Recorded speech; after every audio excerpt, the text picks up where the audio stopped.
Darren McNabb Costa nació en California en 1966. Estudió biología en Los Ángeles y luego maestría y doctorado en filosofía en Boston. Desde 1997 vive en Jalapa, Veracruz.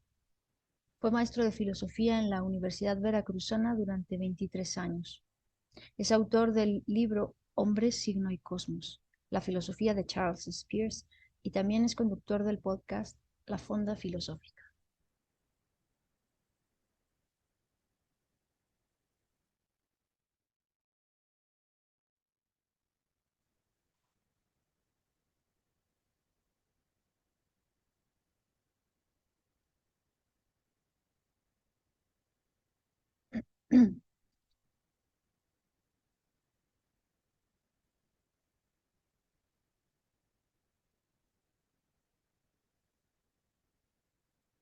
Hola, ¿me escuchas bien? Se apenas se está conectando.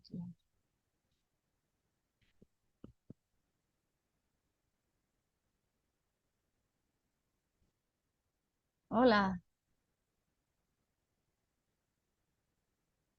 ¿puedes decir algo? Hola, hola. ¿Me oyes? Ahora, sí. Muy bien.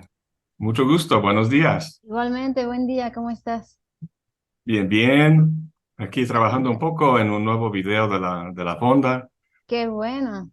Sí, sí, sí. Y tú vives en la Ciudad de México, entonces. Yo vivo un poco en la luna, pero sí, ahora estoy en la ciudad. Lo que pasa es que sin querer queriendo, como diría el Chavo del Ocho, eh, mi vida ha sido muy nómada. Entonces, ahora te digo que estoy aquí, pero a lo mejor la próxima vez tú crees que estoy aquí y ya estoy, quién sabe dónde. Pero sí, Yo, ahora estoy acá. sí, yo soy mucho más, ¿cuál sería el contrario de nómado? Sedentario, ¿no? Sí, pues llevo ya 26 años viviendo aquí en Jalapa. Wow. Sí, sí, sí. Pues pasé los primeros 30 años de mi vida en Estados Unidos y los demás, ahora tengo 57 años de edad y pues todo aquí en México, en Jalapa y muy, muy a gusto. Darren, me gustaría preguntarte un montón de cosas. Tal vez no me va a dar tiempo de preguntarte de todo, pero primero te quiero preguntar cómo se pronuncia bien tu nombre para saber si lo hice bien en la presentación. En inglés se dice Darren McNabb, Darren McNabb. Desde luego no lo pronuncié así, pero Eso es lo de menos, sí. La gente aquí dice Darin o Darín, o güero o pelón o algo más así. fácil, Sí, sí, sí. ¿no? Ok. Cuéntanos si, si te acuerdas o si sucedió así, ¿a qué edad supiste o intuiste que querías dedicarte a la filosofía? No te pregunto desde qué edad eres filósofo, porque yo considero que tal vez todos los niños de alguna forma lo sean, ¿no? Como que las, las preguntas importantes empiezan desde muy temprano. Sí.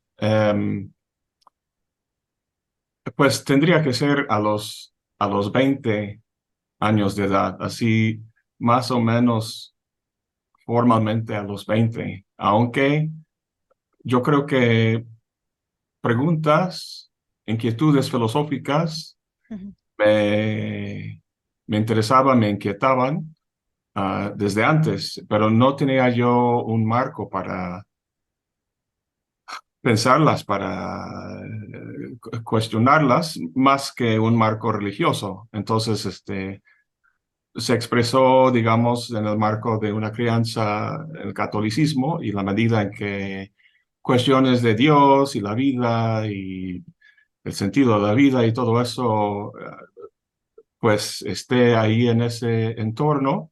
Entonces, pues, digamos, eran preguntas filosóficas, pero no fue hasta tomar mi primer curso de filosofía en la licenciatura, en mis estudios de biología, pues tomé un curso de filosofía y eso fue la primera vez realmente que tuve una introducción formal a la filosofía. En Estados Unidos,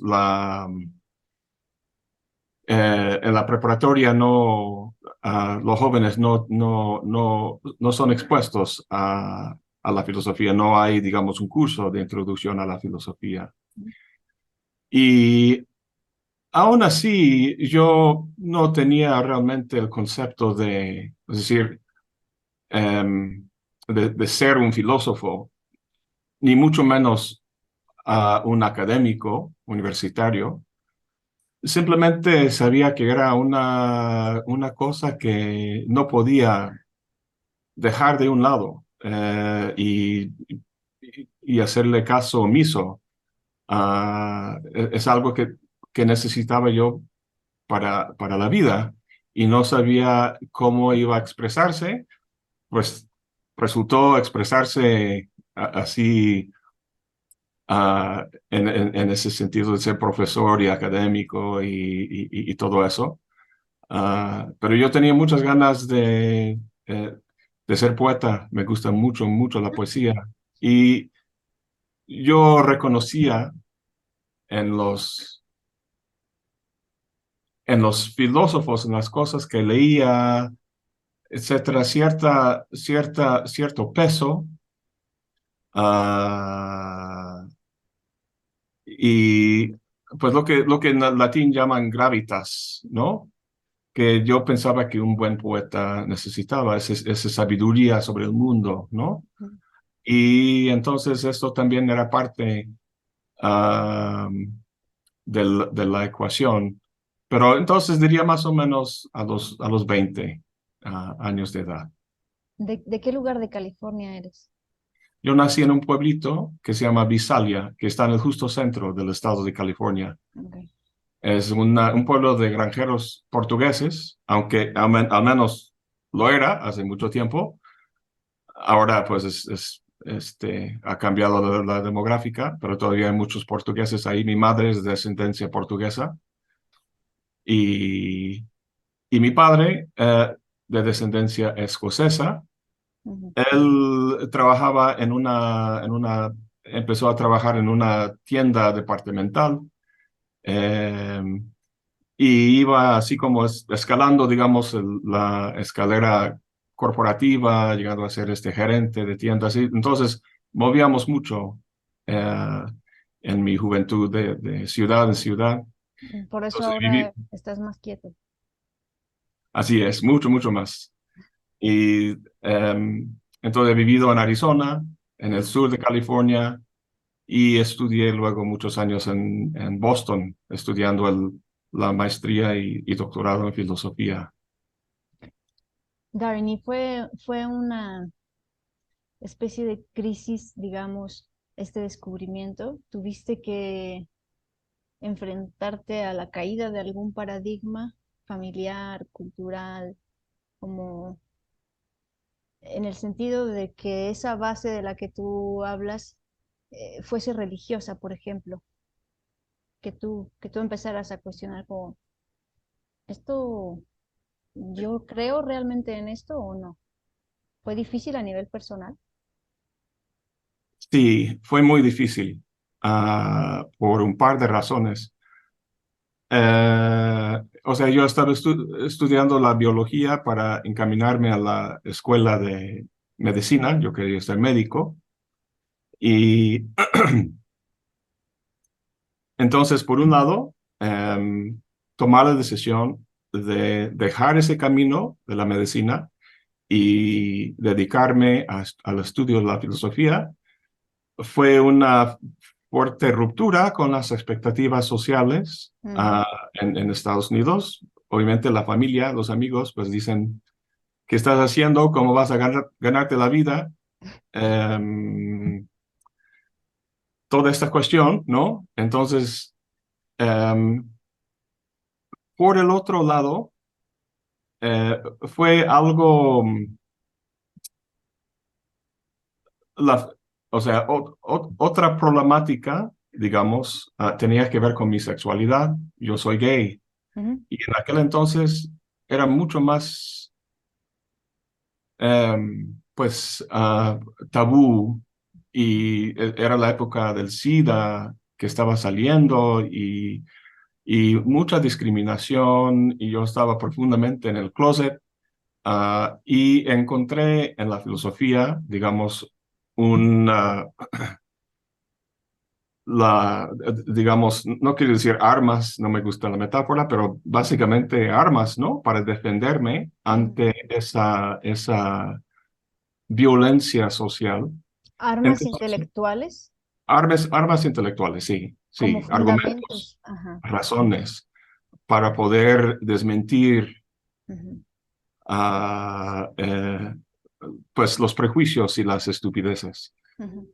Pero esto al mismo tiempo implicaba que ya, o sea, si iba a tomar en serio la filosofía y si quería formarme bien en la filosofía, esto implicaba cierta, pues, coherencia existencial, ¿no? Es decir, si voy a vivir de esa forma, entonces no puedo vivir con tapujos y escondido y esas cosas. Entonces, sabía que al tomar ese camino iba a tener que lidiar con esta cuestión de mi sexualidad de forma pública y familiar en algún Sobre todo momento. si eres profesor, ¿no? Como que si estás impartiendo una cátedra, No, pero eso es, todavía, pero eso yo todavía no no tenía, aparecía.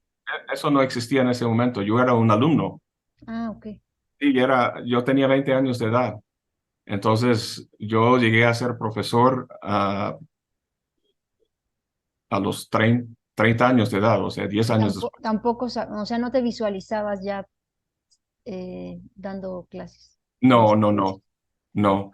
Mi, vaya, luego la segunda gran ruptura vino cuando en Boston ah, hice un par de viajes a México, a conocer México. Y en 1995 eh, tomé, digamos, una especie de año sabático y fui a Puebla a vivir un año. Por pura curiosidad. Por quería conocer mejor a México porque mis dos viajes anteriores eran de una semana. Ujú. Había hecho un amigo en Puebla y entonces quería aprender bien el idioma. em, Quería viajar más. Aproveché para escribir mi tesis doctoral en 1995 en Puebla y em, entonces, aún así, en ese momento, mi idea no era ser un profesor de filosofía. Yo quería ser un, este, un, pues, poeta, básicamente, algún tipo de escritor, y tenía una idea muy romántica de ser, pues, digamos, mochilero, viajando por aquí y para allá, ¿no? Me Ah, imagino que escribías. sí, escribía poesía mucho en aquel entonces. Un- un- Algunas cosas ensayísticas, pero realmente no tan filosóficas. Ujú. Y entonces, la otra gran ruptura fue la decisión de venir a México a vivir. Y ahora digo últimamente a mis amigos, les digo, en las mañanas, cuando me levanto, casi la primera cosa que hago es doy gracias a Dios o la fuerza cósmica que sea, que había tomado la decisión de venir a México a vivir, porque ahora es la idea, desde mi punto de vista, la idea de vivir en Estados Unidos me parece inconcebible Mm. con todo lo que está pasando ahí. Incluso hace muchos años, cuando yo ya quería irme, yo no me sentía realmente cómodo con vida en mi propio país de nacimiento y ahora mucho, mucho, mucho menos. Yo no reconozco el país que dejé hace 26 años, Y casi. estamos hablando de control. Estamos hablando, no, bueno, no tanto de control, sino de simplemente los valores sociales, Ujú. la fuerte individualismo, independencia, que pueden ser virtudes, no digo que no, simplemente que aquí en México encuentro mucho más calor humano, solidaridad, me siento más, no sé, amparado existencialmente. ah, bueno, cuando descubrí Noam Chomsky, empecé a leer sus libros y descubrir las profundidades de los crímenes de los Estados Unidos en el extranjero, y ni hablar del pecado original de Estados Unidos, la esclavitud y luego la discriminación y todo eso. Eh, Simplemente, no sé, yo tenía, digamos, había aprendido a ver la realidad de una forma mucho más clara y objetiva con gente como Chomsky. Y ningún país es perfecto, la política es básicamente la misma por donde uno vaya, pero vaya, yo nací en el imperio y yo eh, soy acreedor, digamos, de ciertos privilegios que me tocaron debido a eso. Em, pero con la filosofía llegué al punto donde no es que no pudiera vivir allá, porque hay mucha gente intelectual muy crítica y que protesta, que resiste la dominación, la hegemonía, etcétera, etcétera. Ah, Simplemente no. Yo quería una aventura en la vida, básicamente. Ese es el otro lado. Quería conocer el mundo y quería viajar. Y he viajado mucho desde entonces, pero mi base, mi hogar es aquí en México. Ujú. Y pues Estaba charlando hace unos días justamente con una persona que no nació en Jalapa, pero creció allí, y ella hablaba de, eh, de la sociedad jalapeña como muy conservadora. Quizás ya sea otra época a la que se refiere. Pero ¿tú cómo has vivido eso? Yo pensaría que no tanto, porque también es una ciudad estudiantil, ¿no? Ya no hablo de Veracruz, pero Jalapa sí es como un núcleo cultural distinto, ¿no? Al menos y, de o un sea, buen tiempo para acá. Jalapa tiene digamos, hace 40, 50, 60 años era más así, digamos, conservador, todavía tiene cierto lado de conservadurismo. Pero como dices, es una universidad, una ciudad universitaria, hay mucha cultura, arte, entonces, hay de todo aquí. Y sin duda hay ah, pues gente con una perspectiva más conservadora, pero yo no la veo tan conservador. ¿No? No, En términos de homofobia y eso, tampoco. bueno, no, no, no, no. Mm. Es más abierto un lugar como el puerto de Veracruz. Es mucho más, Ah, sí. hay mucha más alegría y fiesta y la gente se suelta y sin duda, sí. Pero tampoco yo estoy muy a gusto aquí. Mm. Y hablando de eso de homofobia, es algo curioso. Estaba hablando con un amigo el otro día que em,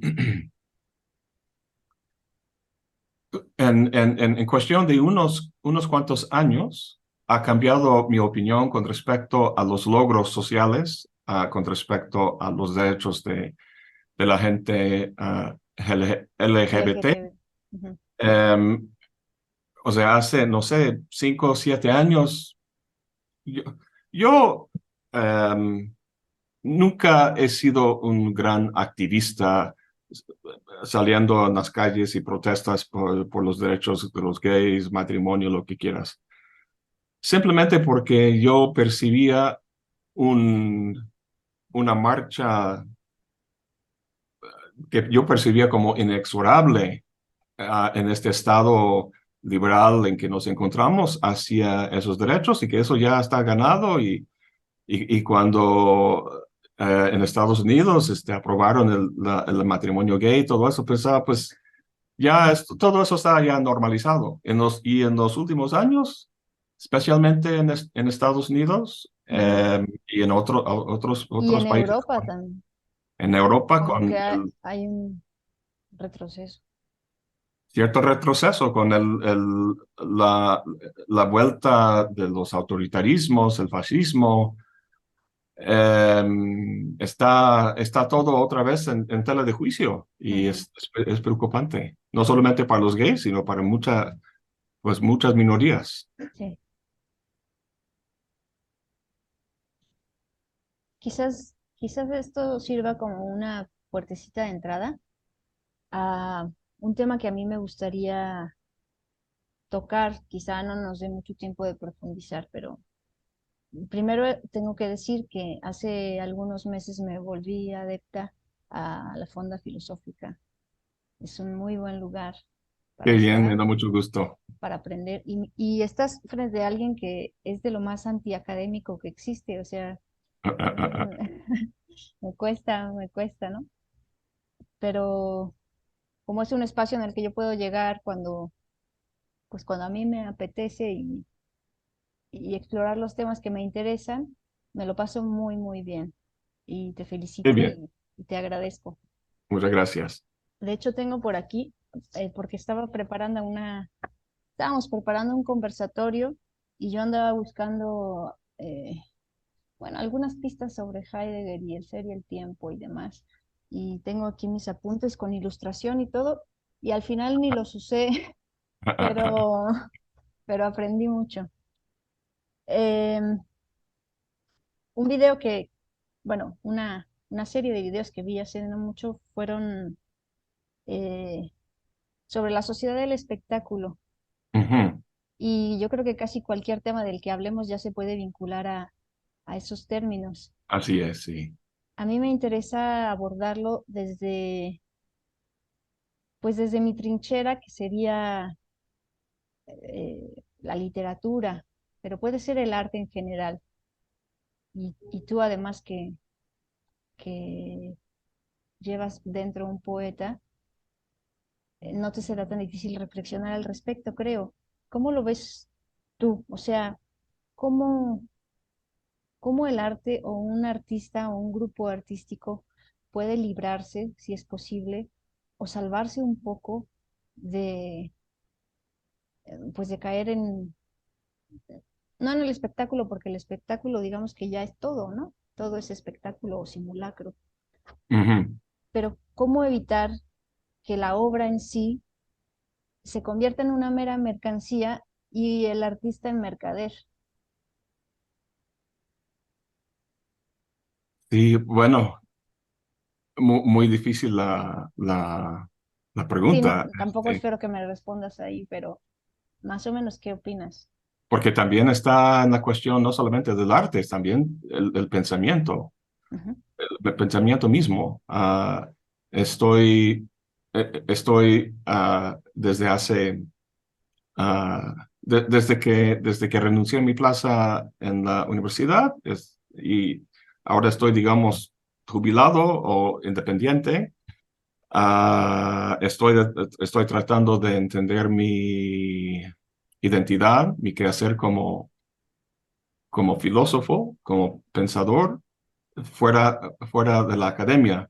Y ujú, estoy tratando de entender la dinámica de la academia en esos términos, incluyendo el del espectáculo y la forma en que el, la propia creación de ideas, el propio análisis de la realidad, como la creación artística, em, cómo puede escapar, digamos, de una maquinaria social que está totalmente penetrada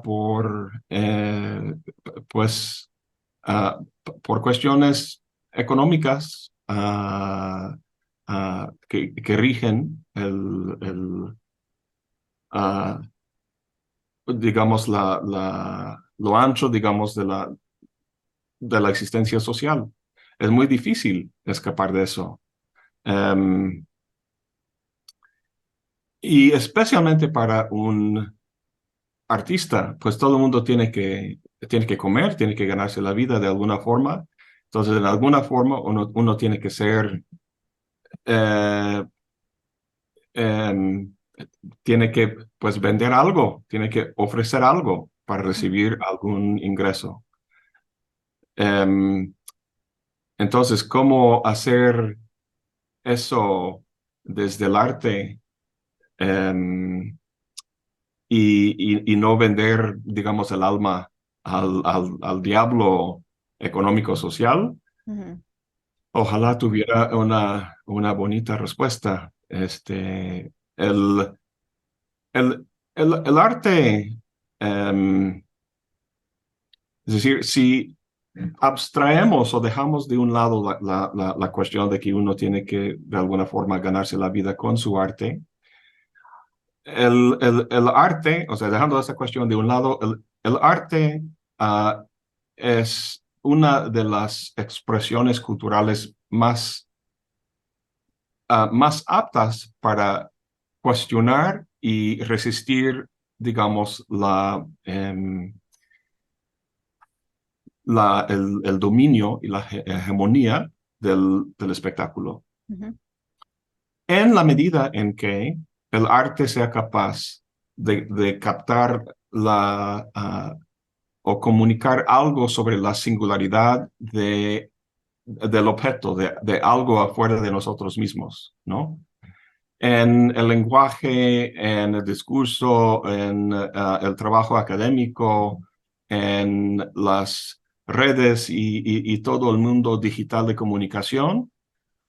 Pues todos esos tienen canales que tienen que reducir la complejidad y singularidad de las cosas externas a algo, ah, digamos, comunicable y fácilmente distribuible en este mundo. Entonces, de lo que es capaz el arte es encontrar,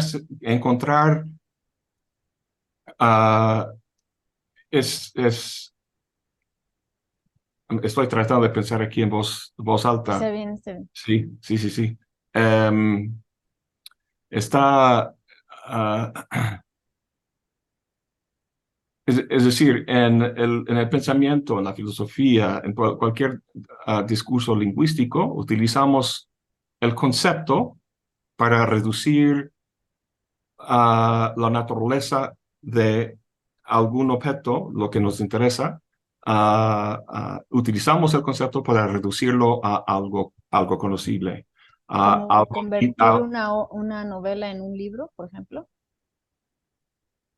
¿Cómo? No entendí. Como convertir una historia en novela y la novela en libro y el libro ya se puede distribuir. ¿O en qué sentido?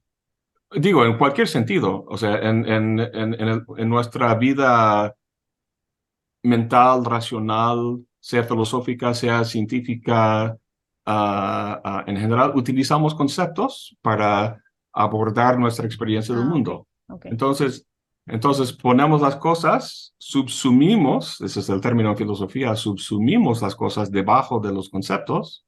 Ujú. Esa cosa cabe dentro de este concepto. Em, y mucho se pierde en eso, porque lo que muchas cosas tienen en común es lo que encerramos, digamos, en el concepto, pero esto aplana la singularidad de las cosas. Y entonces cuando hablamos de la mujer o el homosexual o el otro Mm, o el migrante, etcétera, etcétera, em, para que lleguemos realmente a la particularidad de cada uno, tenemos que llevar a invertir la utilidad del concepto y hacer lo que hizo Leibniz hace varios siglos, y llevar el concepto al individuo. Ah, Leibniz pensaba que cada cosa individual tiene su propio concepto. Es un poco contraintuitivo. Pero a lo que voy es que con el arte es capaz de hacer eso con el objeto. Y eso es parte de su valor, ¿no? El arte tiene muchas cosas de valor, muchos usos o lo que sea. Pero cuando hablamos de eso de la sociedad del espectáculo y la forma en que todo se coopta, digamos, a ser utilizado en ese sistema de equivalencias y intercambio de cosas en el mercado, entendiendo su valor en esos términos, Ujú. hace mucha falta pues algo que sea capaz de,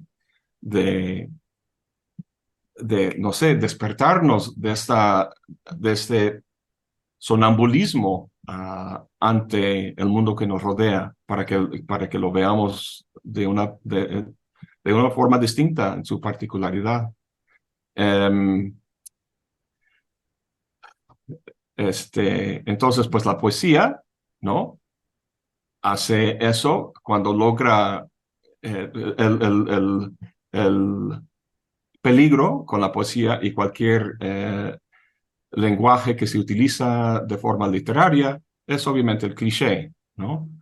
Entonces, evitar el cliché y utilizar las palabras de una forma novedosa en diferentes combinaciones puede lograr romper, digamos, esta forma que tenemos de encajonar las cosas de forma casi automática. Entonces, como arte, ese es el valor de la poesía, de romper esos cajones en los que las cosas, al fin de cuentas, no caben de forma nítida. Siempre queda un remanente que no Ujú. cabe dentro de ese cajón conceptual. Y bueno, pues eso sería, digamos, Sí, algunas ideas al respecto. en ese sentido la poesía o cualquier arte es libre, ¿no? Porque la poesía no es los poetas que la manifiestan. Y pero ¿cómo podría el poeta o eh, digamos, no auto alienarse de su autoimagen de yo soy quien escribe esta poesía, que quizás sea lo más difícil, sobre todo ahora que, como decías por ahí, todos somos influencers, ¿no? Podemos tener nuestro canal de YouTube y nuestro Instagram y nuestro tal y que nos feliciten y nos aplaudan y nos critiquen. Nos podemos perder fácilmente en esa ilusión quizá, Pues es que ya no tiene que ver con la poesía. sí, es la mercadotecnia del yo, ¿no? Todos nos hacemos pues ¿cómo se dice en español? Una marca, ¿no? Un brand, el branding. Y vaya, lo que en el mundo de los negocios y el marketing y las marcas y tal, lo importante es cierta consistencia, ¿no? Una marca es una identidad. Ujú. Entonces, por un lado, uno puede volverse muy predecible y encontrarse en esta ranura y no salir de ello. Ah, ah, sin embargo, esa identidad que inevitablemente tenemos que tener, o sea, no somos totalmente dispersos y esquizofrénicos, por así decirlo. O sea, tenemos cierta identidad, cierta forma de abordar el mundo, pero esa identidad no puede ser fija. Ujú. Es decir, el punto, lo importante, digamos, yo diría, no solo en el arte, sino también en el pensamiento, es poder saber exponerse, digamos, a experiencias o contextos no habituales para que veamos las cosas de una forma distinta. Em, para mí, cuando veo el mundo académico, universitario, intelectual, así de lo que podemos acceder en libros y universidades y clases y todo eso, todo ese rollo, am, el, uno de los mayores peligros, digamos, para un intelectual me parece que es simplemente el dogmatismo. Ujú. Ah, Es decir, que uno, la capacidad de, de engañarse a uno mismo, el autoengaño, es impresionante.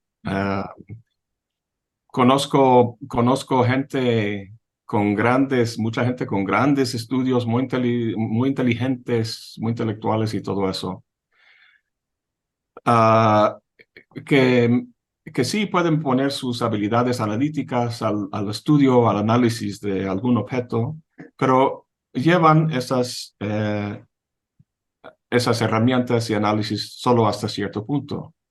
Es muy raro encontrar a alguien que realmente eh, eh, cuestione de forma constante, insistente, las razones y motivos y prejuicios detrás de sus creencias y sus pronunciamientos. Mm. Entonces, el ego humano, volviendo a tu comentario, ¿no? Acerca de poner mi nombre, yo soy creador de esto y lo otro. En cierto sentido, sí, si no existieras, esa cosa no existiría. Ah, Sin embargo, este yo, digamos, que está detrás de la obra, ah, hay que dirigir la vista en algún momento hacia ese yo, eh, y cuestionar sus supuestos Mm. y las cosas que ha heredado, y poner todo a un cuestionamiento para que crezcamos, para que cambiemos y para que no sea la misma persona que haga próximamente la siguiente obra de arte, el siguiente poema. Es muy difícil hacer porque los alicientes, que el sistema pone delante tuyo, ¿no? Para que seas predecible, identificable, encajonable, ¿no? Como esta marca, son muy grandes esos alicientes. Em, y bueno, pues no sé qué más decir. Se hace lo que se puede. Sí. Oye, Darren, te quiero preguntar, porque nos van a cortar. Bueno, se va a cortar esta cosa.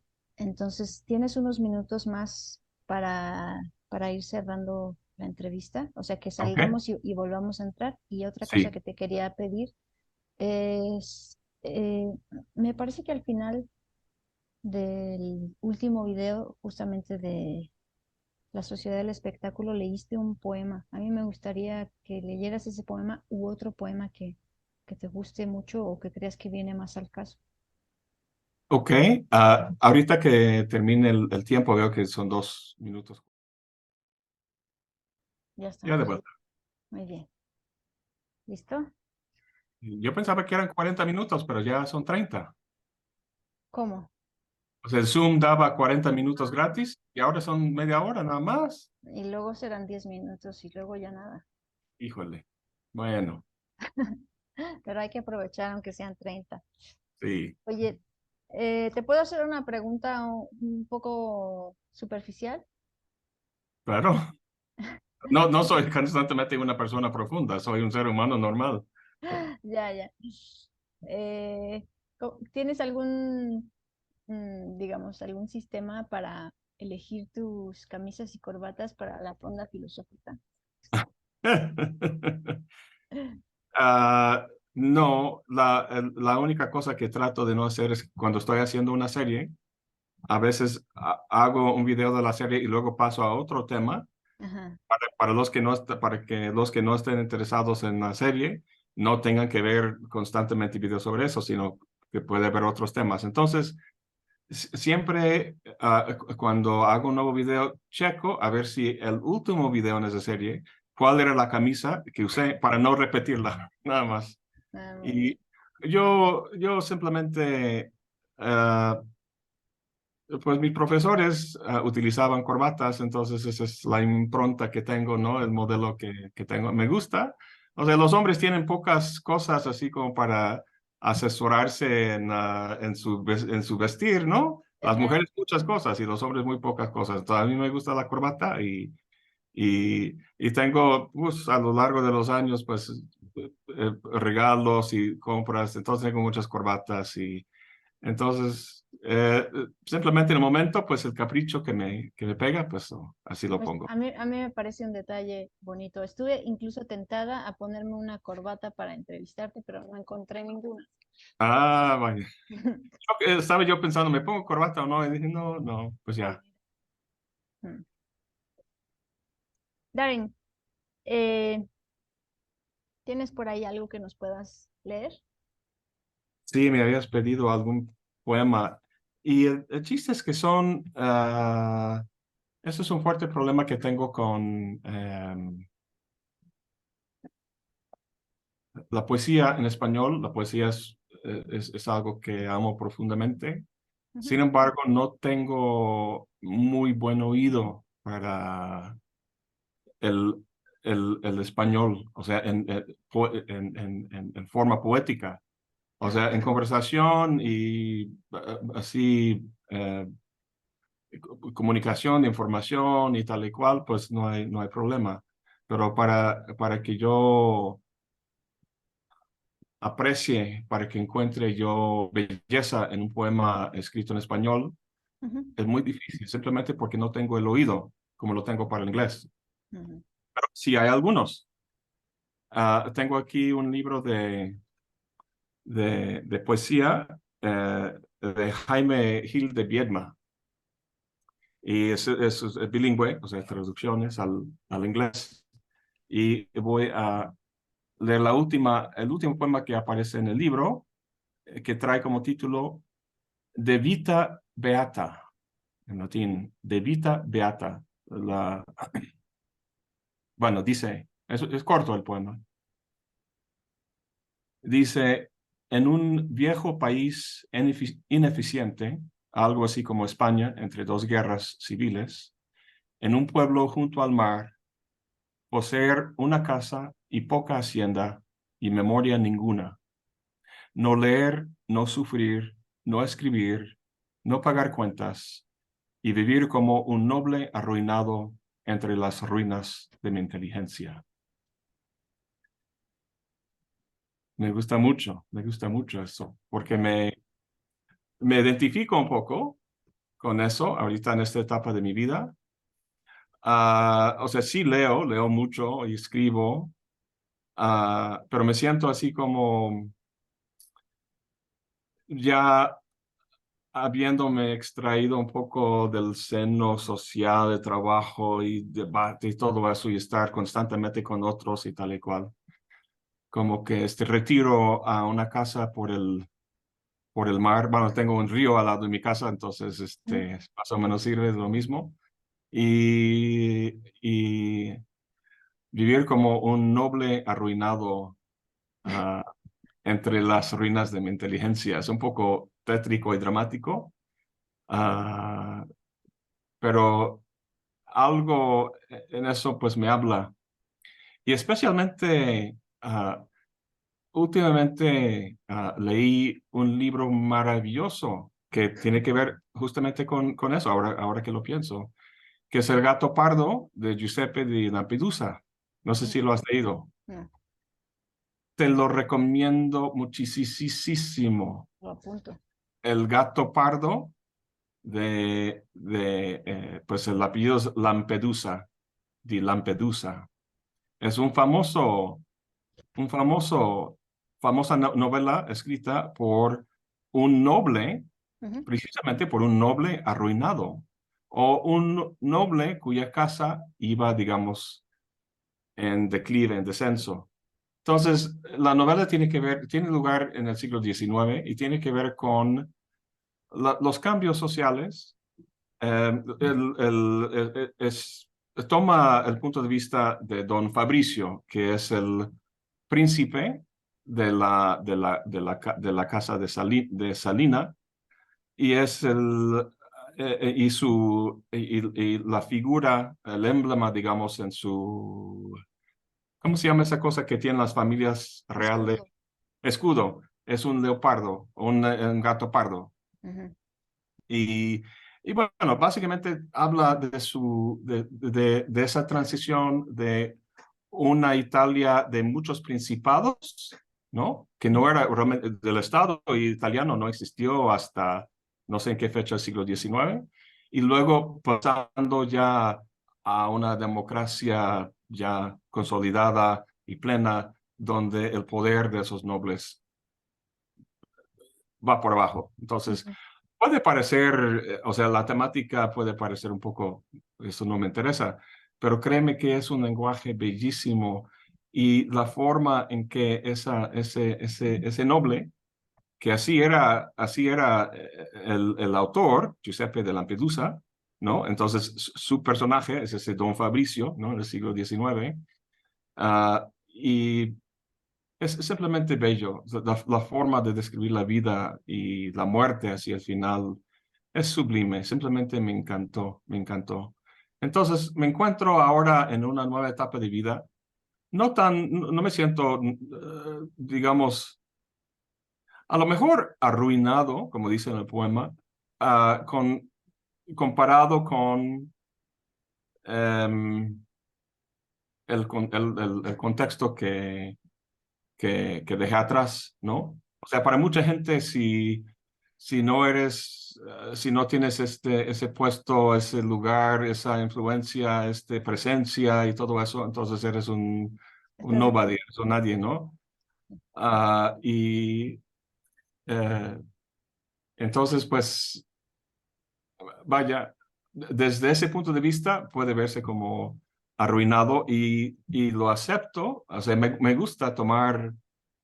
Pero no te sientes así, ¿no? Al menos no proyectas eso, yo no te veo nada arruinado. Bueno, pero arruinado con respecto al el estándar Sí, social. de social así normal y tal. Entonces lo pongo como medalla, ¿no? Así como. A ver, Y es que dime, sí podría representar una ruina psicológica si te lo tomaras de otra manera, ¿no? Tú mismo sí, podrías creerte arruinado. sí. Pero yo creo que esa es mira, vivimos en un mundo con mucha ruina. No, vaya, pienso en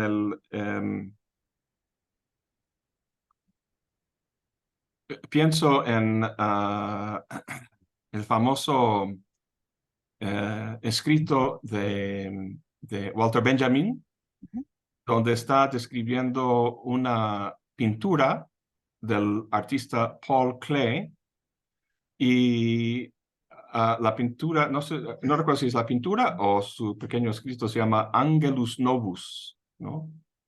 Entonces, a ver si, a ver si encuentro aquí rápidamente en línea.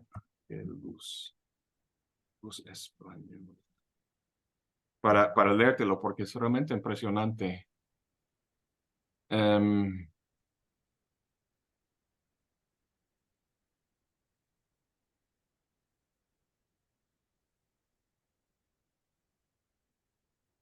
lo difícil sería, sí, aquí está. Eh, no, a ver. Lo leo. sí, por favor. Es un párrafo. Dice Benjamin, hay un cuadro de Klee, Klee, que se titula Angelus Novus. Ujú. Se ve en él a un ángel, al parecer en el momento de alejarse de algo sobre lo cual clava su mirada. Entonces, en la pintura ves un ángel, es medio abstracto, y está mirando hacia adelante, ¿no? Sigue diciendo Benjamín, tiene los ojos desencajados, la boca abierta y las alas tendidas. Ujú. El ángel de la historia debe tener ese aspecto. Su cara está vuelta hacia el pasado, en lo que para nosotros aparece como una cadena de acontecimientos. Él ve una catástrofe única que acumula sin cesar ruina sobre ruina y se las arroja a sus pies. El ángel quisiera detenerse, despertar a los muertos y recomponer lo despedazado, pero una tormenta desciende del paraíso y se arremolina en sus alas y es tan fuerte que el ángel no puede plegarlas. Esta tempestad lo arrastra irresistiblemente hacia el futuro, al cual vuelve las espaldas mientras el cúmulo de ruinas sube ante él. A ver, al cual vuelve las espaldas mientras el cúmulo de ruinas sube ante él hacia el cielo. Tal tempestad es lo que llamamos progreso. Ujú. Es impresionante ese poema, me fascina. Entonces, en la imagen está, este ángel está así, ¿no? El futuro está ahí atrás, como para Ujú. los Aymara. Eso es algo muy interesante, los Aymara de Sudamérica. Cuando hablan de algo en el futuro, hacen ese gesto. Y para nosotros el futuro está delante, ¿no? Y el pasado está ahí atrás. Para los Aymara es al revés. El futuro está allá. ¿Por qué? Porque desconocemos el futuro, no lo vemos. Lo que vemos y Claro, conocemos es el pasado y está aquí. Esa es la postura del ángel en esa pintura de Klee. Está viendo todo los montones de ruinas que la historia ha amontonado delante de él, del ángel, ¿no? Y quiere quedarse ahí y atender a de esas personas y esas situaciones de desastre, de catástrofe, pero no puede porque un fuerte viento viene y le empuja hacia el futuro. Entonces va para atrás el ángel y no puede detenerse a atender a esta catástrofe porque el progreso le está llevando hacia el futuro. Entonces, yo creo que ahora, vaya, estoy pensando todo eso en el momento a voz alta. sí, sí, sí. Qué casualidad que he escogido ese poema de Gil de Vierma y ese tema, esta cuestión de las ruinas de la inteligencia, porque yo creo que eso es precisamente lo que hay que reconocer, tratar de reconocer en uno mismo. Es decir, reconocer la forma en que la inteligencia de uno se ha prestado se ha puesto al servicio de un sistema que solo perpetúa la catástrofe. Entonces, reconocer que tu inteligencia está en ruinas es bueno, no es malo, porque eso significa que te has dado cuenta de la forma en que tu inteligencia se ha mutilado, se ha utilizado al bien de un sistema que no produce más que catástrofe. Y vaya, no estoy diciendo que yo sea el gran intelectual, ni mucho menos. Sin embargo, esta posición fuera del sistema, fuera de la academia, me da al menos la oportunidad de hacer ese reconocimiento. Es difícil, es difícil. Y a lo Entonces, mejor podemos hablar, perdona, de tipos de inteligencia, ¿no? Porque pareciera que hay un tipo de inteligencia que ha monopolizado incluso el sistema educativo para seguirlo reproduciendo generación tras generación y que dicta qué es la inteligencia, ¿no? Como desde que eres y muy pequeño te hacen sentir que si tú eres bueno para esto, eres muy inteligente y si eres bueno para esto, no tanto. Como que puede que haya un tipo de inteligencia que no está en ruinas porque ni siquiera se le ha permitido florecer. sí, es buena observación, ¿no? O sea, ¿cuáles son los tipos de pensamiento, los resultados que el sistema impulsa y favorece? Son los que van a ser rentables y rendibles Ujú. y ¿no? Digamos, Ah, ¿qué es lo que está en ruinas? ¿Todo está en ruinas? O tal vez no todo. Tal vez nuestra inteligencia tecnológica nos esté llevando a la ruina también porque producimos muchísima basura, no solo físicamente. Pero ¿qué pasa con, yo qué bueno, es sé? decir, en general, la vida occidental, la cultura, la civilización occidental está amontonando cada vez más catástrofe y ruina. Ujú. Lo vemos en el cambio climático, la gente que muere en inundaciones, en desastres naturales, en la amenaza nuclear, y ahora los problemas sociales que brotan desde mi punto de vista en buena parte de un fuerte sistema de desigualdad económica. Hay mucha catástrofe ahí.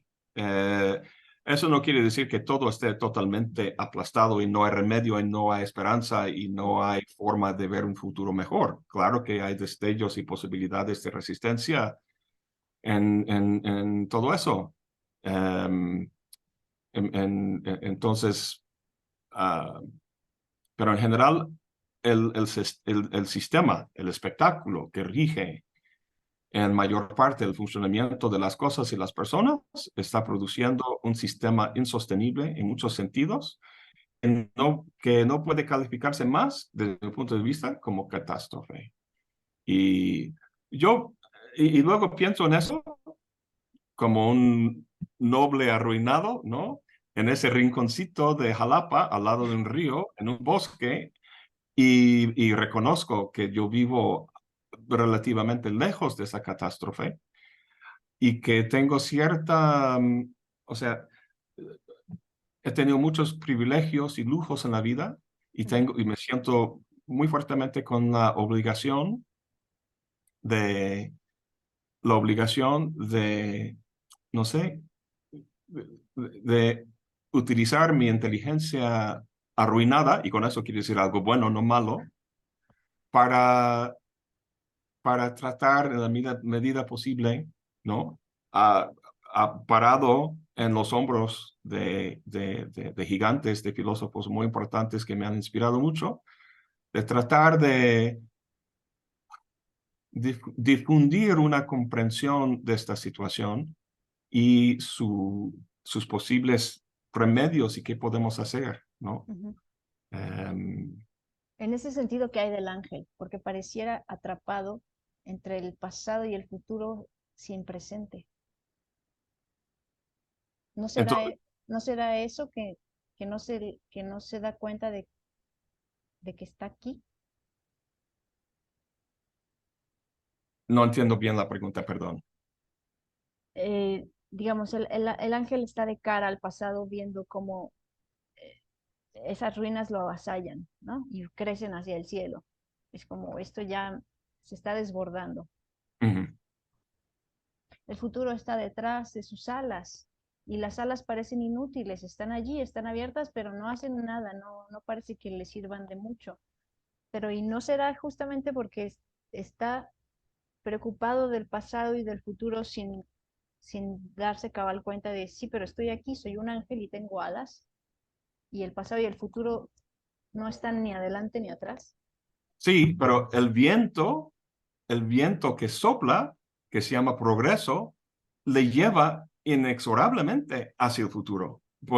O sea, agarran sus alas. Entonces, o sea, sí, puede ser el esfuerzo de mantenerse ahí tal y cual. No, Benjamin no sigue con esta cuestión de la metáfora. Eh,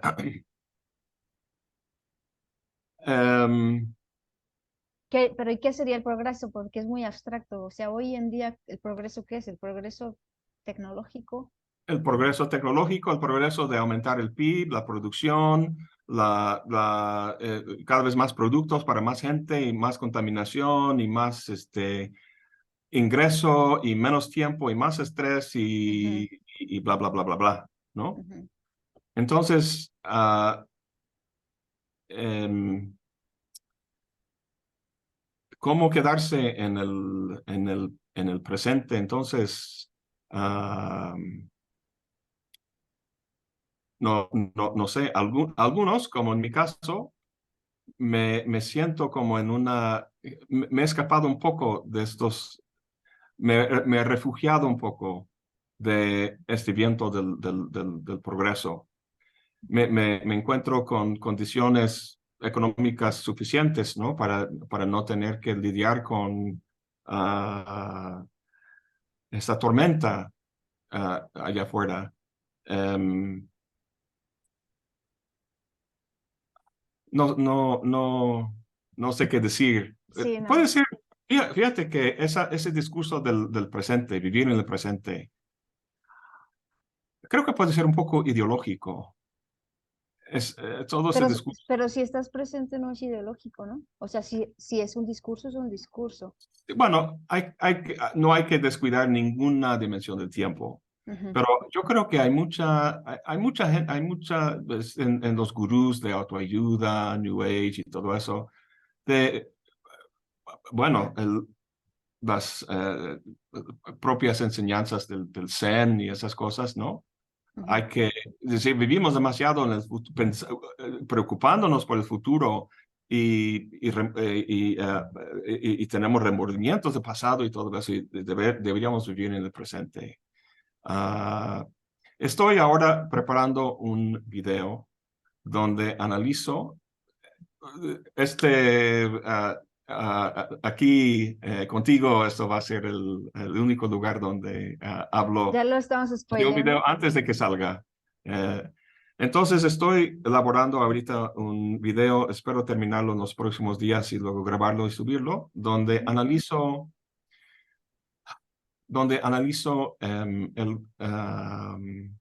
el concepto Ujú. de autenticidad en el ser y tiempo de Heidegger. Me Ah, mostraste tú sí, esta sí, cosa, sí, ¿no? Los sí lo apuntes y tengo. tal. Eh, entonces, una forma de, vaya, mucha gente llega a la filosofía, se siente atraída a la filosofía porque, porque percibe el mundo externo, la gente,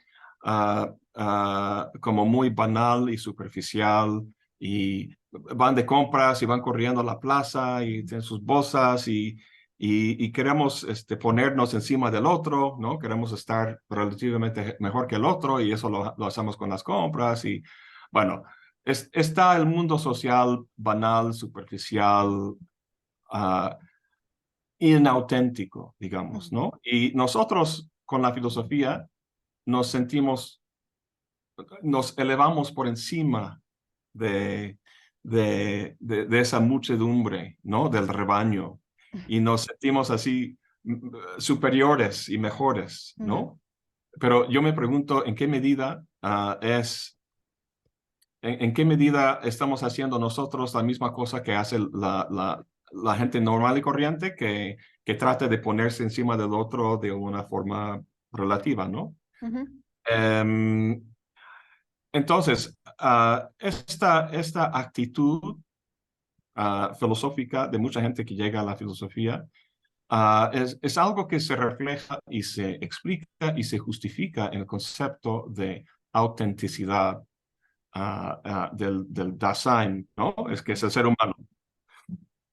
Heidegger le da el nombre de Dasein, estar ujú, ahí. ujú. Justo el Entonces, presente, ¿no? ¿cómo? Ese estar ahí me remite otra vez al presente, al presente de existo. Sí, sí, sí, sí. Buen punto. Entonces,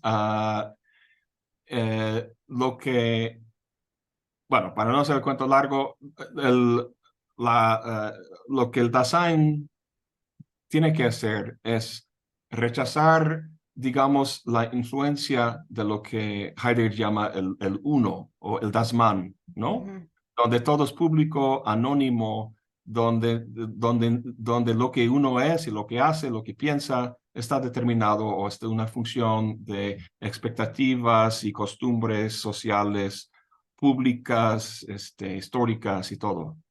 Entonces, este concepto del uno se expresa en el pronombre se, ¿no? Eso no se dice. Eso es algo muy anónimo, o sea, no hay nadie ahí, ¿no? Entonces, el chiste es que para, para, eh, para Heidegger, uno llega a ser un individuo existente, particular, al retirarse del ujú, Das Man, del uno, del público anónimo, ¿no? Y a apropiarse de sí mismo y devolverse auténtico. Auténtico traduce una palabra alemana que es Eigentlichkeit.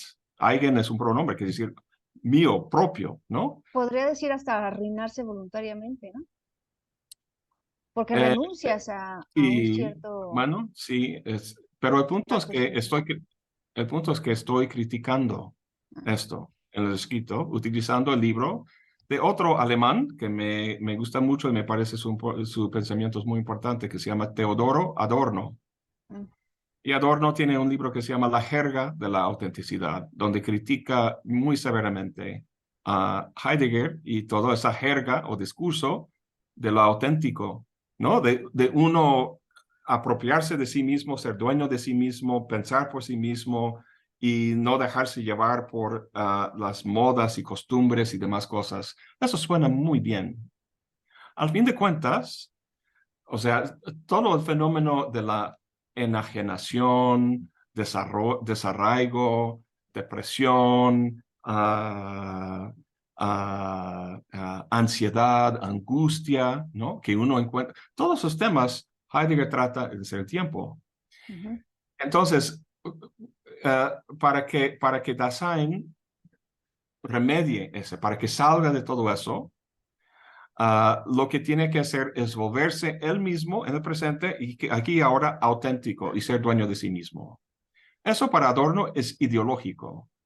Es ideológico porque en vez de buscar la fuente de nuestra miseria, de nuestra depresión, de nuestra enajenación y demás cosas, en vez de buscar la fuente de esas cosas en el mundo externo, en estructuras sociales, institucionales, sistémicas, en vez de buscar esas cosas y actuar de forma colectiva para cambiar esas condiciones, en vez de eso, Heidegger y el existencialismo en general, alemán del siglo ujú, XX, dice, no, no busques al exterior, busca al interior. La respuesta, el camino está dentro de ti. ujú. Esto es todo el rollo de los gurús de autoayuda hoy en día. Tú eres el amo de tu propia vida. Entonces, uno tiene que responsabilizarse por los males y por los problemas que padece. Y, o sea, el chiste es al interior de uno y no en el exterior. Adorno ve eso como netamente ideológico. Lo que Heidegger hace es que ontologiza, digamos, la realidad sociohistórica, que es mala, y lo introyecta al ser humano, al Dasein. Y dice, no sé, donde Marx, por ejemplo, encontraba antagonismos sociales y problemas, enajenación y todo eso, que describe muy bien en sus famosos manuscritos de París, eh, eh, antagonismos que tienen que resolverse con Ujú. una lucha de clases. Heidegger simplemente ahí encuentra una virtud. Entonces, la virtud para Heidegger no es ir con tu prójimo, con tu vecino, con tus compañeros, ir a la calle y exigir cambios y cambiar el sistema. No, no, no, Ujú. no. La respuesta es retirarse de todo eso a, a tu interioridad y volverte auténtico. Es como si Pero eso. y no serían las dos cosas, como que si no te retiras y no hay una reflexión y una autoobservación, después cómo vas a salir a hacer algo. Lo que quiero decir Bueno, es, sí, según entiendo, además el Dasein no es una estructura rígida, impenetrable, sino que en algún momento se habla como que el Dasein es también el mundo que le rodea, ¿no? sí, no es, No, no no es está un. de la piel hacia adentro. Sí, o sea, no es un sujeto cartesiano así aquí en la cabeza.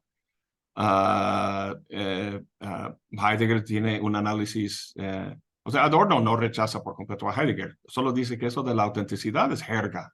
Mm, Pero eso de encontrar las cosas de la mano y todo eso, nos encontramos con prácticas y hábitos y las cosas se prestan y eso está interesante, es bonito, ha influido muchos estudios y tal y cual.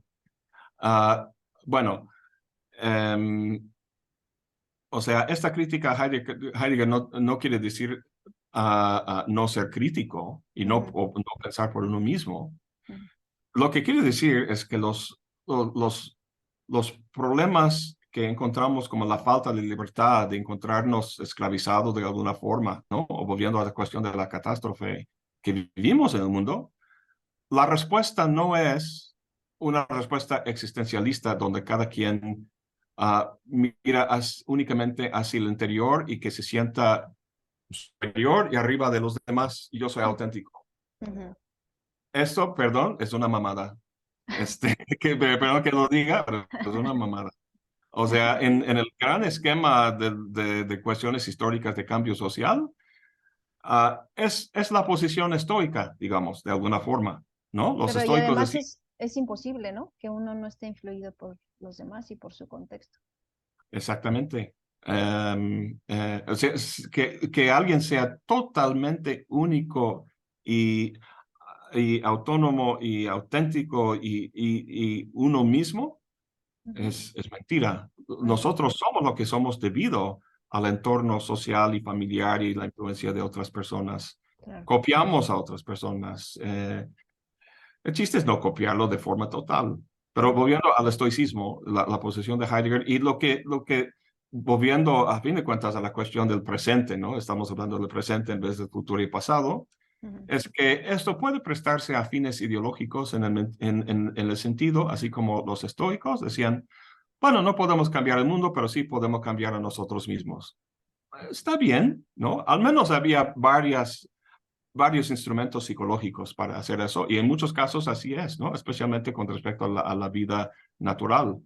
Pero decir que la vida social así es y no podemos cambiarlo, entonces vamos a cambiarnos nosotros mismos y vamos a ajustarnos a la realidad social, esto es lo que es una mamada. Porque las cosas pueden cambiarse en la sociedad y lo que hace Sí. falta es, cooperación, el otro, la mano, echar la mano, solidaridad y trabajando juntos para cambiar las cosas y no yendo únicamente hacia el interior. ¿No será que está todo muy polarizado y es como aquí está el individuo y aquí está la sociedad, como si no fueran realmente lo mismo? Porque la sociedad somos los individuos, es decir, como Sí, que se requiere ambas cosas simultáneamente. bueno, pero ese es parte del problema de la estructura digital que ha llegado a dominar la comunicación social casi en su totalidad. Lo que hace el entorno digital es que nos individualiza Ujú. y nos pone en nuestras burbujas, y impide la comunicación real de cara a cara.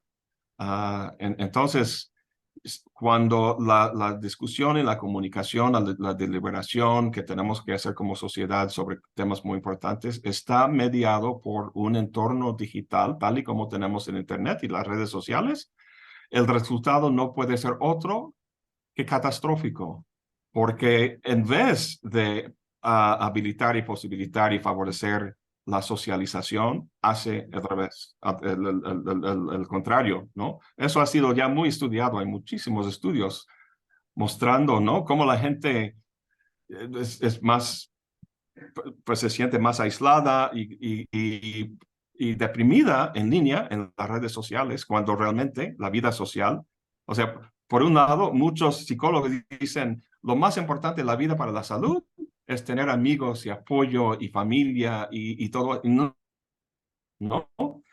Y irónicamente, en las redes sociales, eso es donde la gente está más aislada y entonces lo que es perverso es este entorno digital, que Ujú. tiene su lado bonito. Estamos aquí conversando, ¿no?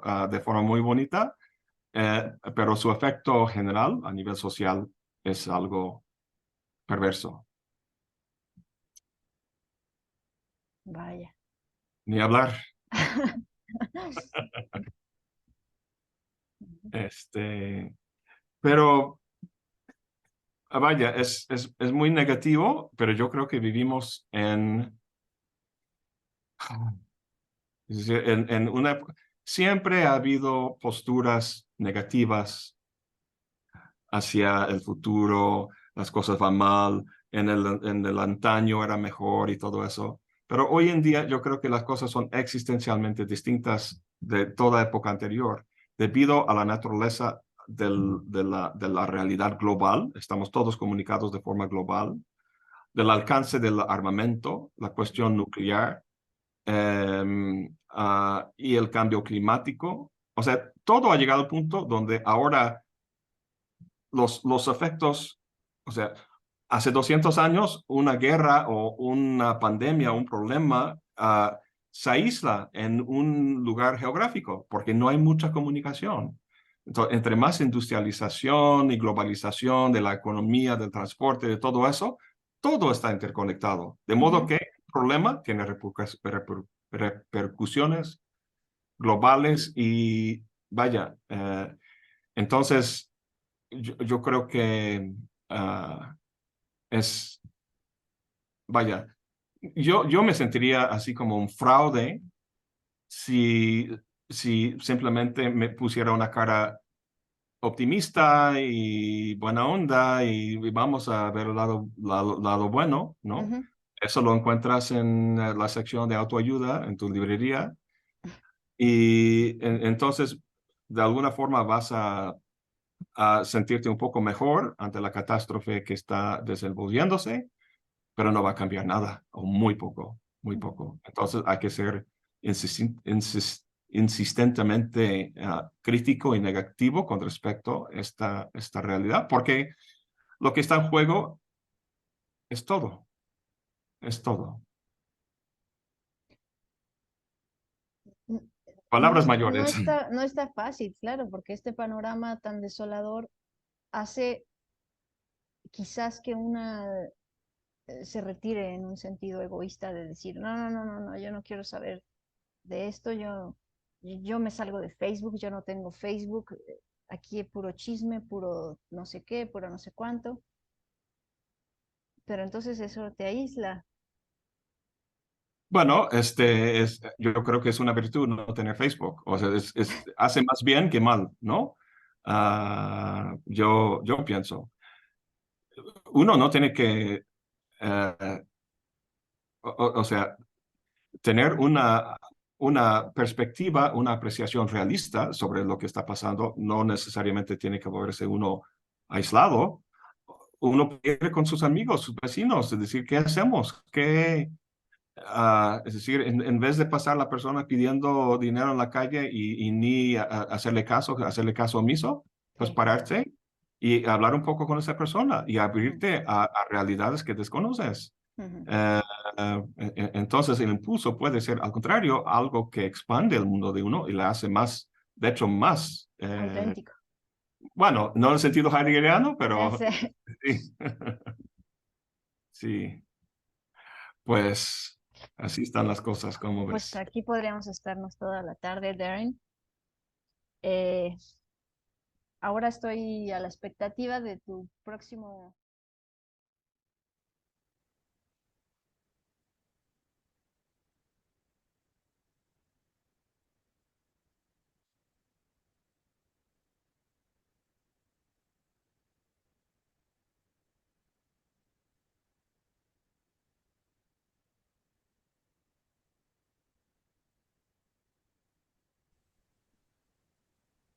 Ya. No, creo que te había hecho perder el tiempo pensando que tenía que esperar a que se descargara, pero no, se está siguiendo. Muy bien. Sigue No, no te descargando. preocupes. Bueno, de todas formas, ya te voy a liberar. Eh, es que hablar de estas cosas, bueno, la filosofía es eso, ¿no? Siempre te lleva a muchas más preguntas Sí, sí, sí. y emociones. Sí, me ha gustado que una persona no, como dices tú, no académica, no del gremio de la filosofía y todo eso. Me han hecho entrevistas, pero a gente, maestros de filosofía o estudiantes de filosofía. Entonces me gusta esta perspectiva de una persona del arte o la literatura. No sé, y entonces yo tengo que ajustar en parte mi forma de expresar, ¿no? Y Sí, abordar claro. esos También temas. para la gente que nos escucha. Así es, así es. Sí, cuando entro a la fonda filosófica tengo que hacer más esfuerzo, ¿no? Por saber si estoy entendiendo todo lo que dices, porque hay conceptos que se me escapan o autores que no conozco. Sí, sí, el chiste con la fonda es que hay un público muy amplio que van desde alumnos de doctorado en filosofía hasta gente jubilada que nunca ha estudiado filosofía, pero les interesa. Entonces, Ujú, es muy, muy difícil encontrar un punto intermedio entre esos ujú. dos extremos. Sí, Yo creo que está muy bien. Bueno, por supuesto es muy interesante, pero es muy agradable además, escucharte. qué bien, que me da mucho gusto saberlo. Pues te deseo mucho éxito con tu canal. Te digo, tienes es un toque interesante, no sé cómo decirlo, pero es llamativo. Y pues apenas ya llevas varios videos y hay mucho por delante, ¿no? Por hacer, pero Sí, a ver tiene- hasta dónde. sí. El chiste es que tienes que hacerlo. Si ya dejas de encontrar gusto en eso, pues ya déjalo, porque ya qué chiste tiene, ¿no? Exactamente. Y te recomiendo mucho que busques y leas este del Gato Pardo. Ya lo tengo aquí apuntado, ¿eh? Sí. Muy bien, es muy buen libro, te va a gustar, pienso Muchísimas yo. gracias, Darren. Muy bien, pues Oye, ¿y vas a dar el grito de Viva México o no le sí, entraste? supongo, me han invitado a una cena o en la noche, así que voy a estar ahí hasta muy tarde y sí, normalmente no, me quedo aquí en casa con mis perros porque luego por acá hay mucho cohete, se Ah, sí. espantan pues me quedo para reconfortarlos pero esta noche sí voy a la fiesta. Pues que te lo pases muy bien y que tus perros encuentren buen refugio sin ti. Muy bien. Bueno, pues mucho gusto. Gracias, Darren. Yes. Hasta luego. Hasta luego.